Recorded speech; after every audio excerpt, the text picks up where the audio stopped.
നിങ്ങളിപ്പോൾ കാണാൻ പോകുന്നത് എൻ്റെ റോ ആൻഡ് റിയൽ ആയിട്ടുള്ള ഒരു ഗെറ്റ് റെഡി വിത്ത് മീ ആണ്. ഇതിനർത്ഥം നിങ്ങൾ ഇതുവരെ കണ്ടുകൊണ്ടിരുന്നതൊക്കെ ഫേക്ക് ആയിട്ടുള്ള ഗെറ്റ് റെഡി വിത്ത് മീ ആണെന്നല്ല. ഞാൻ നോർമലി പുറത്തോട്ട് പോകുമ്പോൾ ഇങ്ങനെയാണ് ചെയ്യാറുള്ളത്. അധികം ഞാൻ മേക്കപ്പ് ഒന്നും യൂസ് ചെയ്യാറില്ലായിരുന്നു. അപ്പോൾ എപ്പോഴും അല്ലാത്തത് മാത്രം കണ്ടാൽ പോരില്ല, കുറച്ച് റിയൽ ആയിട്ടുള്ളത് കൂടെ കാണണ്ടേ.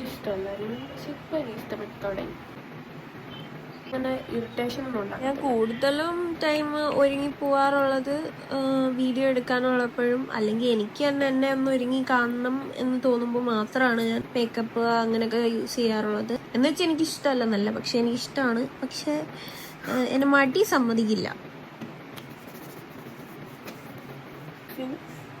എന്ത് കിട്ടാലും ഇങ്ങനെ ആണല്ലോ. നിങ്ങൾക്ക് ഇണ്ടാക്കാൻ പറ്റില്ല കേട്ടോ. ഞാനെനിക്ക്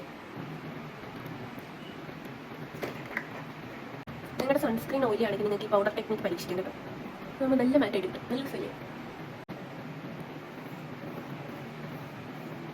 മുടി പോണിറ്റയിൽ കെട്ടാൻ നോക്കി, പക്ഷെ നടന്നില്ല. കാരണം എൻ്റെ ഫ്രണ്ടിൽ ഒരു സൈഡിലെ ബാങ്ക്സിന് ലെങ്ത് കുറവായോണ്ടാന്ന് തോന്നുന്നു. ഒരു സൈഡിലോട്ട് പിടിക്കുമ്പോൾ അത് താഴോട്ടേക്ക് പോരും. അങ്ങനെ പിന്നെ നടുക്കുന്ന വകുപ്പൊക്കെ എടുത്ത് എന്തോ കെട്ടി വെച്ച് ജസ്റ്റ് ക്ലിപ്പിട്ടൊക്കെ വെച്ച്. നിങ്ങൾക്ക് എൻ്റെ വീഡിയോ ഇഷ്ടപ്പെട്ടെങ്കിൽ ലൈക്കും ഫോളോയൊക്കെ ചെയ്യാം.